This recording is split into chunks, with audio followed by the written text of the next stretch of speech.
Thanks, Daniel. My name is Kathleen Flanagan. I'm on the board of Jack Straw, and I want to welcome you to an artist talk by Erin Slomski-Pritz and Jenny Lesser-Holman. I want to make a land acknowledgement that today we meet on the lands of the Duwamish, Suquamish, and Muckleshoot nations and other Coast Salish peoples past and present. The staff, board, and artists of Jack Straw Cultural Center acknowledge that we are living, creating, working, and playing on the traditional land of the first people of Seattle and the Salish Sea, and we honor them and the land itself with deep gratitude. And we want to welcome you all to this wonderful talk we're going to have tonight on such an interesting program in the Mixed Media Gallery.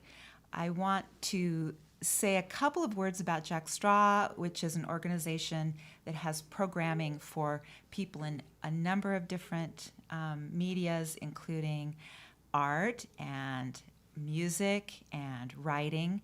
And I wanted to note that the applications are open right now for the Gallery Artist Support and Writers Program. So if you have any interest in looking into that, I encourage you to check out the Jack Straw website. I want to thank our funders tonight. Thanks to the U District Partnership, Seattle Office of Arts and Culture, For Culture, Washington State Arts Commission, the National Endowment for the Arts, Arts Fund, Rainier Foundation, Lester and Phyllis Epstein Foundation, and our individual contributors for their support of the Jack Straw Writers Program and our other artist residencies. And I'm very excited to hear Jenny and Erin talk about Dream Motif tonight. I want to read briefly their bios to you. Erin Slomski-Pritz is an audio artist, producer, and journalist based in Seattle. Her work blends journalism, sound design, and narrative. She draws inspiration from fiction that moves us toward complexity, poetry that ventures into the unsayable, and the bridge over Ravenna Park, which is a profound place of wonder. Her work has appeared on numerous shows and outlets, including The Kitchen Sisters, The Distance, Morning Edition, All Things Considered, and Wait, Wait, Don't Tell Me.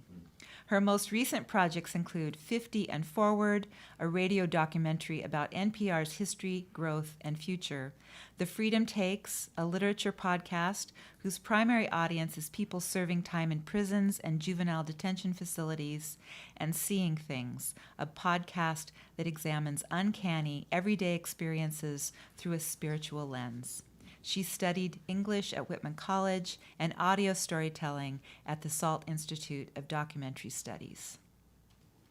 Jenny Lesser-Holman is a multidisciplinary artist from Seattle, Washington. Her paintings use organic shapes and electric colors to represent multi-perspective narratives and dreamscapes. Jenny's painted comics can be found in Narrative Magazine, Shenandoah, The Offing, The Daily Pennsylvanian, and other places. She makes functional art furniture in collaboration with interior designers, turning paintings into chairs and tables into paintings, in addition to other transformations. Jenny was International Furniture Company D-Don's featured artist for Houston Design Week 2021. She graduated with honors in creative writing from the University of Pennsylvania. So let's welcome Jenny and Erin.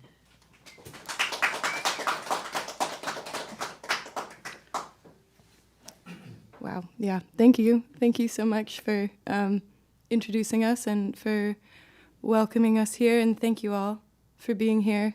It's really, really amazing.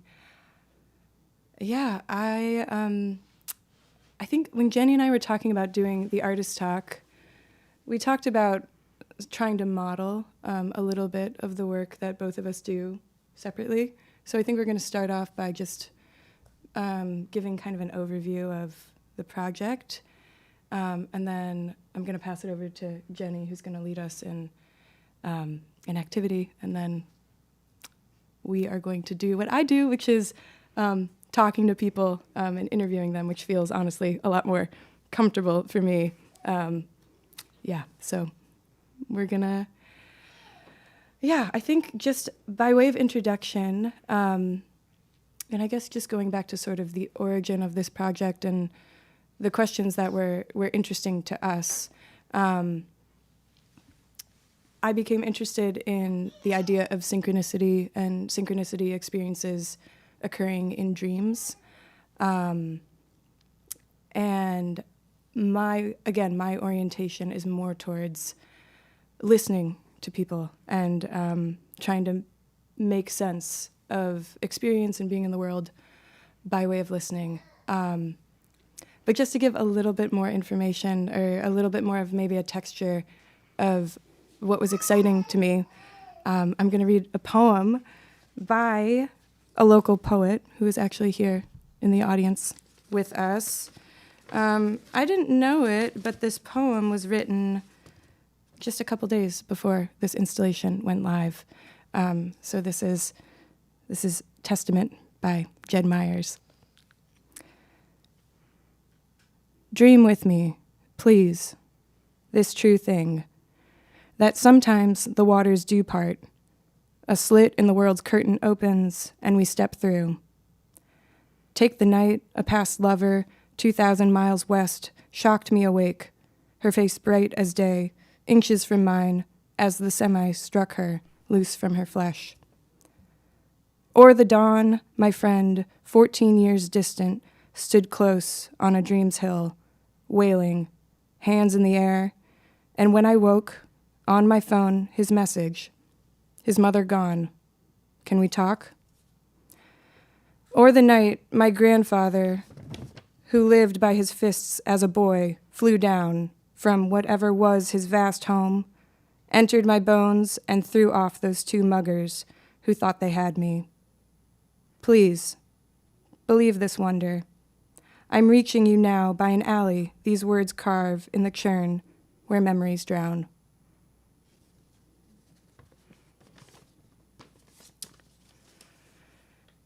Yeah, I love that poem, and I think it makes real experiences that a lot of us have, I think, that are hard to make sense of. And the installation is really sort of a listening project to those experiences. And it was kind of an amazing process to go through. Just by talking to people, got connected to a lot of folks who were open to sharing these experiences. Took the dreams, or cut out the dreams from these interviews, sent those to musicians, a lot of whom are in the community that we're a part of, who created music. Two of which are right here with us Caleb today. Thompson and Jade. And anyway, I think that sort of sets up our first activity. And Jenny, I'm gonna pass it to you. So as Erin was alluding to, the process that we use to make the visuals, was that Erin sent out the dreams to all these different musicians who created motifs based on the dream narrative that they heard, musical motifs. And then I was able to get a hold of those musical motifs as well as the dreams, and Erin I even got her to share some of the rougher audio with me before it was ready. And I listened to those dreams and musical motifs when I was painting the pieces of furniture and then also making the animations. And then, there was some of my own stuff that came up too that made it into those different pieces. So what I thought would be kind of a cool exercise, since we have you all here for a little bit and we're all together, is to actually experience the process of translating an idea or a sound or a piece of art into another piece of art. So we're going to listen to music that was composed by Afterlife Gift Shop, which Caleb is a part of, and this is just one of the pieces that was part of the soundscape for our show. And I'm going to have everybody. I can pass these out. You can come get a piece of newsprint, and we're going to have a little art class. And everybody we're going to listen and just draw. The rule is you just have to draw whatever comes up. So it can be totally ridiculous. It can be just lines. It can be, it doesn't matter. Because the cool thing about dreams, and also the way that our minds create narrative, is we take things that are seemingly unrelated and we come up with a story for how they're related. Right? So it doesn't need to make sense that, the song that you're listening to is a square or as a, like squiggly, very small at the bottom of the page. It makes sense because you're making it make sense. So I've got some really beautiful art pieces, some really high quality paper here. If people want to just come grab, you can rip a sheet, you can take a whole sheet, it's all yours. Yeah, take a whole sheet, and then, you can take, we've got pencils, these are different pens, and we don't have like clipboards or anything, but if you, imagine you're like out in the field sketching. I don't know. And we're gonna do this too. Yep. I'm excited. I was going to say, here we can split a sheet. Oh, we've got a lot. Yeah. You're like, yeah, take a whole one. Take two. That's blue. Okay.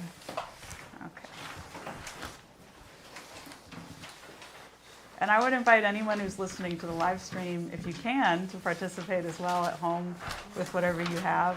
And I know, a lot of people have iPhones. On the iPhone, there's a draw feature, so you could always do that too.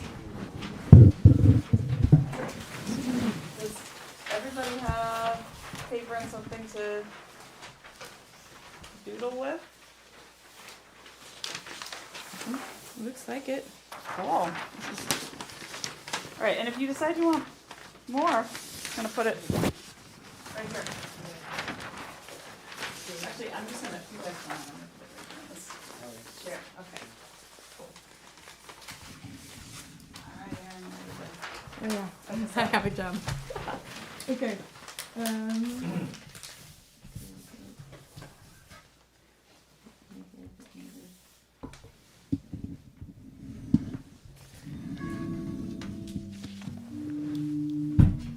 So we'll just take a few minutes.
just take like 2 more minutes.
Okay. Would you all be willing to hold it up just so we can see? You don't have to. Wait, this is not fair. Oh, this is so cool. No, look at how cool this is. Yeah. Wow. Wow. Everyone. That's amazing. Oh, nice. Oh, wow. Cool. Would anybody be willing to share what that process was like? Just stream of consciousness. Yeah. Yeah. How so? Like, I mean, I guess first I was just kind of like, oh, I'm gonna draw a little guy because this kind of reminds me of Inventor Time, and then something about it had almost like a, what do you call it? Like kind of a desert feel to the music, like the guitar. So felt like doing a sun and then floating clouds because desert. cool. So, Pretty mystical. So what's amazing about that is you can see the different levels of associations that are happening, right? You're like, if you were to create a web out of all these different things, you've got the Adventure Time is it's a TV show, right? yeah. You got like the TV show, which is a memory of a visual thing that you've watched, right? And then you're responding right away to the music. And and if you think about it, like how is music the desert, right? Or how is music sunny? It's these two very different, it's like a felt physical experience to be warm or in the heat, and then you're listening to something. But that, I think, is why dreams are so cool, because all those things when you're dreaming make so much sense. And then if you were to describe a dream later, sometimes you're like, what was that? But actually, that is how we think all the time. Yeah. Now, if this were really at least my artistic process, you would rip this up and, and maybe do like 900 more of these. But yeah, would anybody else want to share, be willing to share what they noticed? Yeah, Jed. I did a sort of predictable weird thing, which is I thought I was going to draw, but then I'm listening and I'm taken into an environment and I decide I can probably do it with words better. Whoa. But there is a little bit of a visual there, you can tell it's sort of like what it says. It doesn't take direction though. Well, and from here, because I can't read the individual letters, it looks very visual. Right. Shall I read it? Yeah. It just says, dunes, deep dusk, plumb horizon, Oh, creatures ushered like skittish thoughts across the dark. The dark under us answers every step. The dull bells hung from necks murmur up. Cool. It's interesting because they said the desert and you have dunes. It's, yeah, Just it's like- like sounded like Yeah. you're out there, Yeah. and right? Did anybody else have like a desert theme or yeah? It's pretty dusty. Dusty music. It's pretty dusty. That's cool. Thanks. That's all Yeah, from I me. love that. Thank Yeah. you. And you're welcome to frame this, whatever. That's really beautiful. Put it on Instagram. Yeah. Oh, Yeah. that's so cool. I love experiencing that, especially because I think what I didn't say in my intro, and really my intro to synchronicity, came through the artist's way, which is basically a class and a book written by Julia Cameron about unblocking yourself and about making, and a lot of it has to do with practices. One of which is a morning practice of writing, which is stream of consciousness. And in her intro to the book, she says, when you start doing this morning writing and things start emerging on the page, just pay attention to when they appear out in the world. And that started happening for me. And it was cool to see a little bit of that happen in the space. Absolutely. So it's beautiful. So now we have our second Okay, we're going to have our two second part. of our program, where Erin is going to demonstrate her process. I guess so, yeah. Where this is all experiential today. Yeah, It's go true. Yeah. Yeah. So I think for this part of our time together, would love to welcome Caleb up with us. You heard you heard a little bit of who both Jenny and I are in the intros, which I don't know about you, but that felt it was amazing, but uncomfortable to hear it out in the space. And I feel like it's only fair to do a little bit of that just by way of introducing Caleb. So the song we heard, that amazing piece, is by Caleb and Joel Myers, who is not here. They're in a duo called Afterlife Gift Shop. Caleb is also in a couple other music projects, Prom Queen, Von Wildenhaus. And in addition to being a musician, is also an accomplished poet. Really one of the few people I know who truly embodies the spirit of poetry in this current lifetime and community that I'm in. And Caleb's been a part of a number of different literary projects, the Monarch Review, which emerged out of an apartment complex in this area, was a co-founder of that and an editor, I believe, and is also a founding member of Wordo, along with Jenny and myself, a current literary project. And that's just a little bit of who's on stage with us. And this is kind of amazing for me. I'm excited that you're here, really appreciate it, and really excited that I get to ask two of my dearest friends questions about process. We spend so much time making and listening, and I don't normally get to do this. So, yeah, thanks so much for being here. Thanks for having me. Okay, so just to start off with this question, I'm going to read something back to you, something that you've written. Caleb recently finished a book of epigrams and sayings. It's quite remarkable. It's already had emergences in the world and hopefully will continue to in other forms. And there was one piece that stood out to me that I'm just going to read back that Jenny has also sort of touched on in her activity. And this one goes, "The child dreams of snow. The snow dreams of summer. The summer dreams of a silver moonflower that the lovers cannot refuse."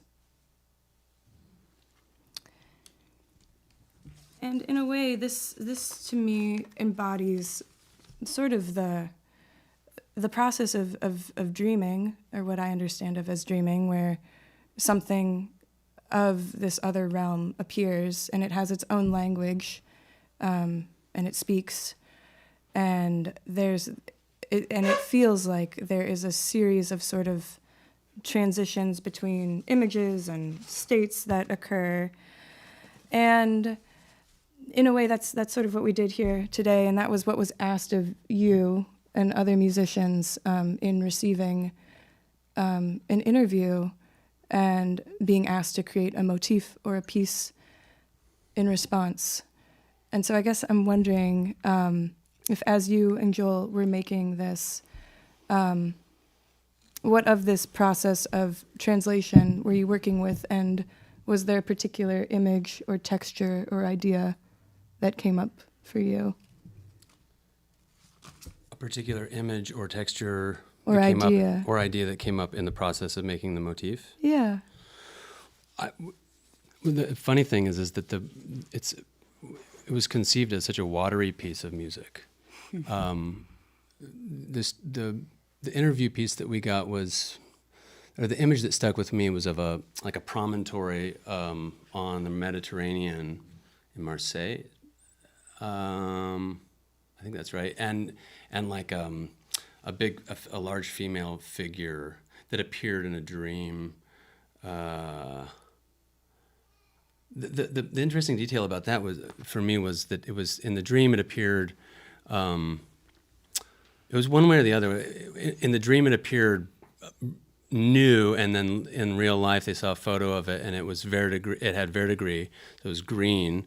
But anyway, I get lost in the weeds. It was very much a kind of like tidal feeling that we were experiencing, and you kind of hopefully. I mean, it's really kind of like almost.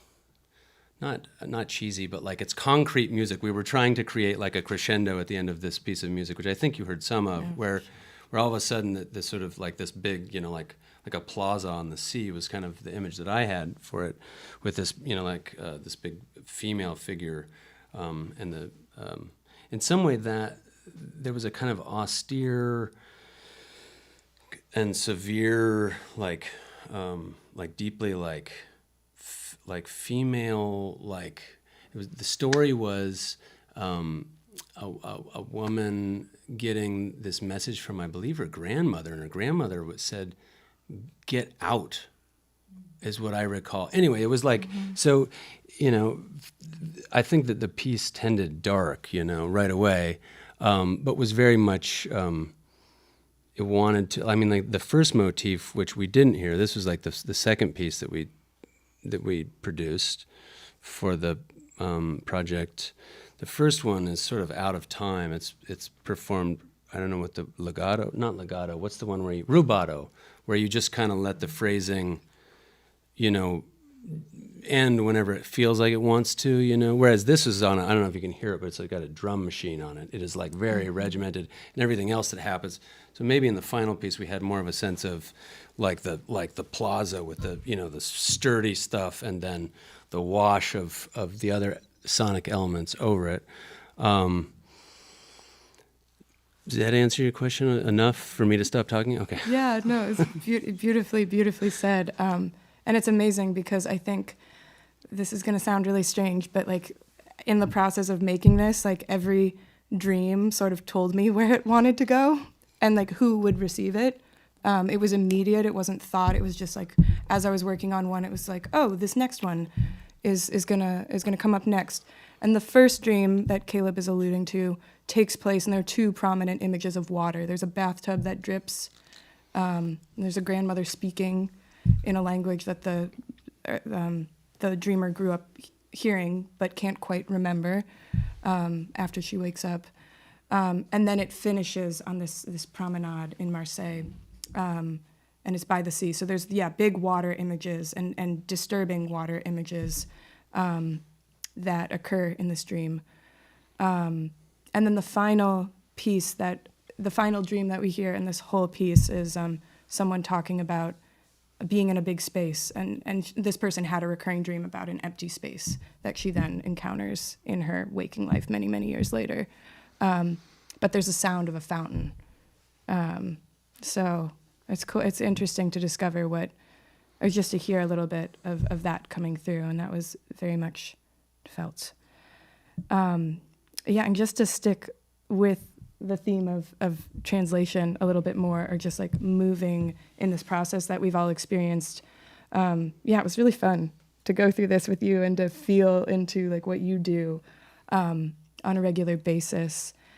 And it occurred to me that this is what you do, not just in your paintings, but in your furniture too. Jenny also works with interior designers to make these incredible pieces of furniture, a couple of which are in the gallery. But in a way, your furniture are they become paintings, and your paintings became animations. But something that was not mentioned, at least explicitly, is Jenny is also a very talented musician, a classically trained cellist, and music is a big part of your process, as I understand it.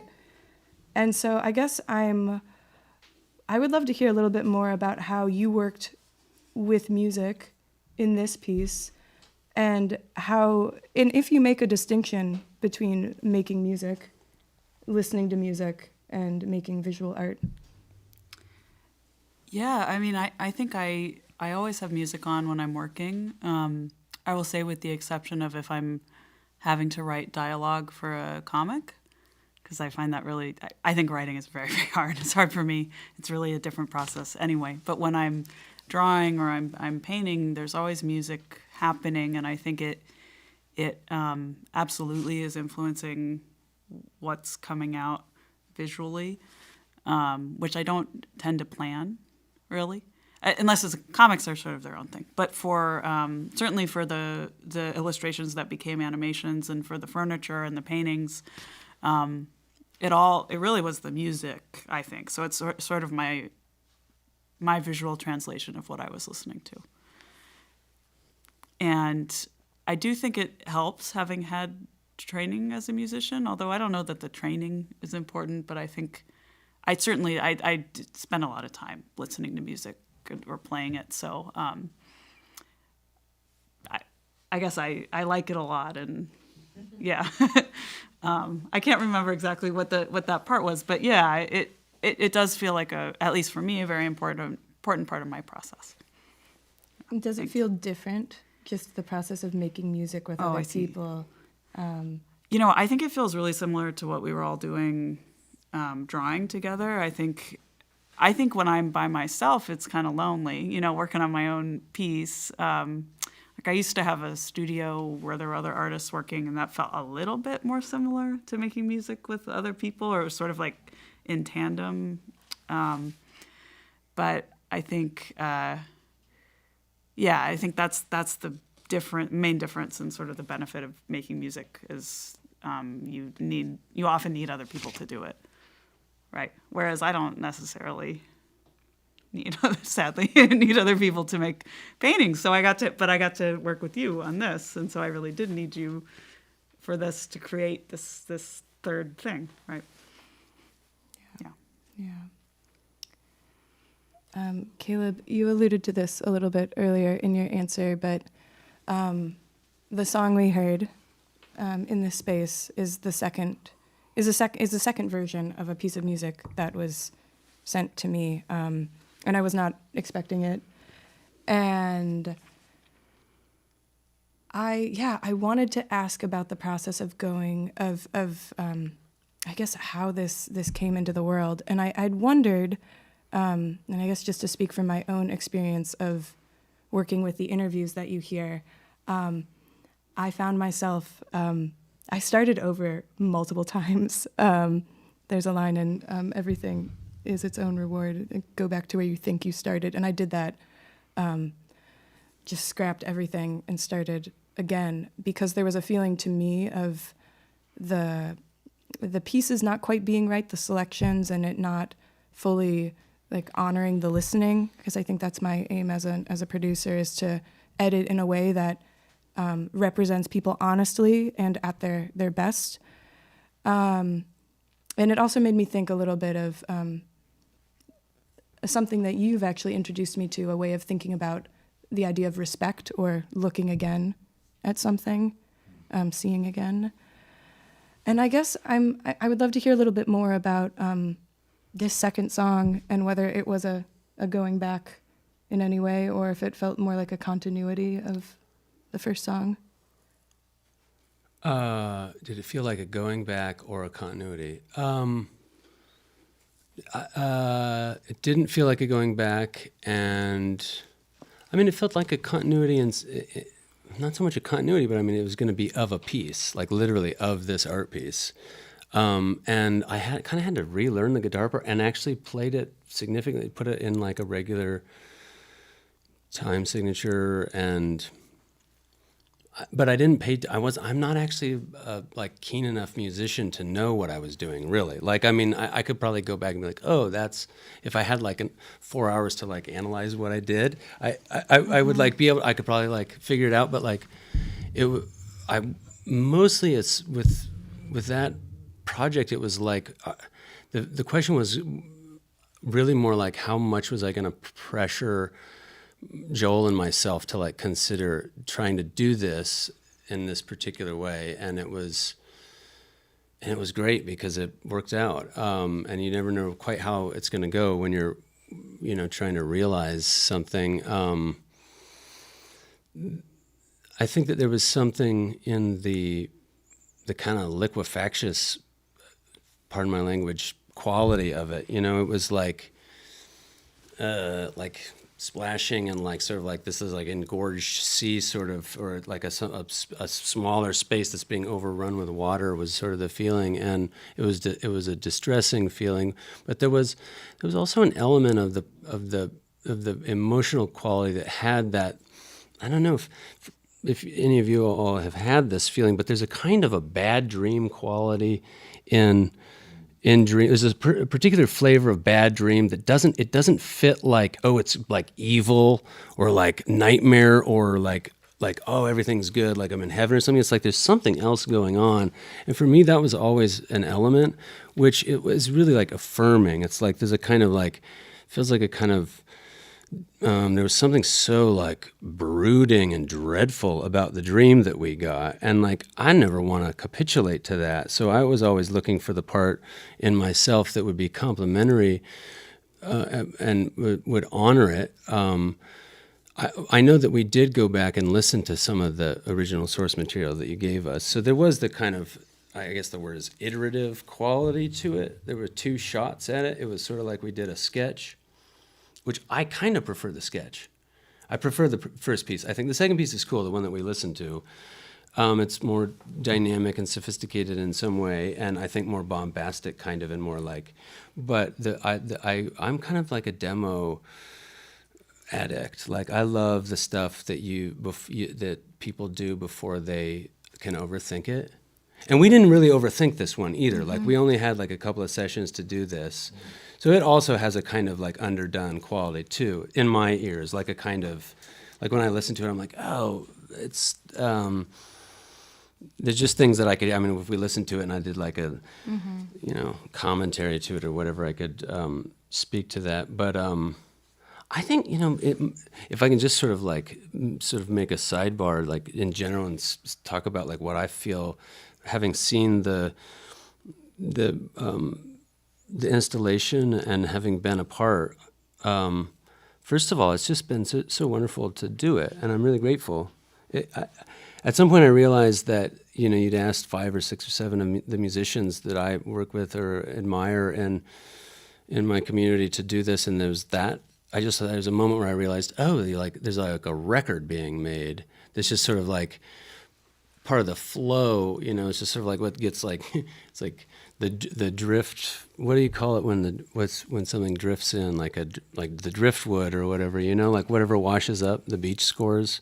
It's just, which is so cool. And the other thing that like strikes me, because I think dreams are so hard to work with directly, because there's such a catch-all, you know? I mean, it's just sort of like, I think that's the trickiness, is that like it's such a wide net as like a, you know, as opposed to like some artists will do an installation, they'll choose something that's like obscure and minimalist, like paper clips, and they'll like build like a maximalist sculpture out of it, but it's like paper or whatever, you know. But this is like you're taking this one of these big hyper objects that we're like not clear if we live inside of, or we have them, or like there's a kind of failure of inside, outside, or like the kind of like normative waking ontology where we're like, this is a microphone stand, this is a bottle, and they're not going to become each other while we're sitting here. But in a dream, that'll happen, and it's totally fine. And that's like I think that is the quality that is attractive to us in trying in waking life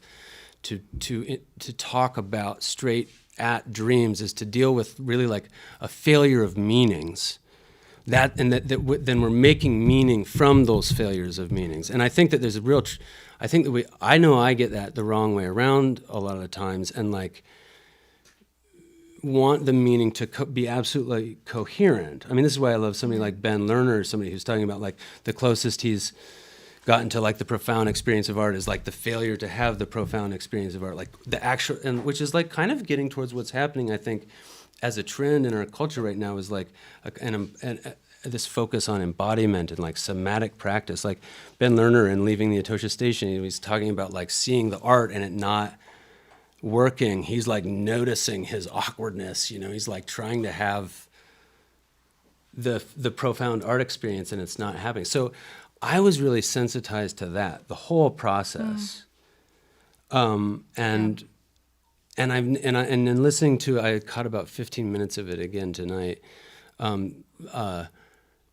Like noticing just the longing and the manifestation of these messages of contact and connection, usually with the departed. You know, this is like this big, seems to be this big deal, is we're like struggling with like, who's here, who's present. There's like also so much talk, at least in my communities, about like ancestral grief and intergenerational communication, or the loss of this, intergenerational traditions. And so to me, that's the feeling of deep longing for a communication seems to be one of the most potent things about this project for me. Yeah. I mean, I could go on and on and on, but I will stop talking again. No, I think that's really well said, and a lot of astute observations and reflections in that. And I will say it was, at least for me, I don't know about you, Jenny, but it felt strange and it felt potent to be working with dreams. They feel unwieldy, and our longing for them to mean something is present, and the encounter with the failure of meanings and the ongoing questionings also very, very present in it. I mean, I think that's one reason why the dreams themselves, or even like the reflection of the dreams, are only heard in the phones. It's to try to sort of honor some part of the not knowing and the ways these sharings are protected or mysterious, hard to talk about, intimate. Yeah, there's one person who even asked me to just have not have their voice discernible in the space. So it's the one dream you only hear in the phone, and it's pitch corrected. Yeah, so appreciate all that. Thank you for sharing. I think it's probably, yeah. I have more questions. There's a lot I want to ask and I want to talk about, but I think it's probably time for us to wrap up. Jenny, is there anything else you want to add?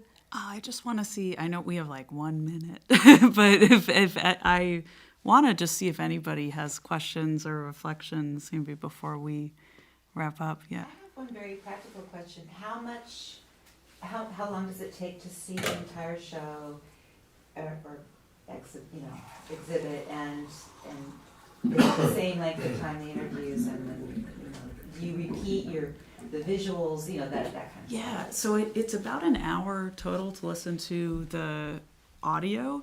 The visuals are asynchronous. And we did that on purpose, because I think that each time you listen or each time it plays, it's on a loop, and so you're going to get a different sound paired with a different image. And I think to me, that mimics more the feeling of a dream, where things aren't connected, but you're making a lot of new meanings. Like I pictured new neurons, like sprouting every time you see a new pairing. Nice. Maybe. Yeah. That's nice. Yeah. Anybody else have a question? What about the mice? I think Alina is referring to the mice that show up in Jenny's animations. I was actually going to ask you. I love mice. Yeah. I'm not sure where they came from, but they're here with us. Very good. Yeah. Yeah. Well, maybe then we'll wrap up for now. I actually have a piece of the first song that Afterlife Gift Shop shared with us, so I might put that on as we're sort of wrapping up and going out the door, so everyone can hear the first iteration of it. Thank you all so much for being here on a Friday night. Yeah. Thank you. Thanks, Thank y'all. you, and thank you, Caleb, for Thanks for being having on me. stage with us. That's cool. Yeah. It's really wonderful. Yeah. Okay. Thanks, everybody. Bye, Mom. Yeah. Thanks for listening.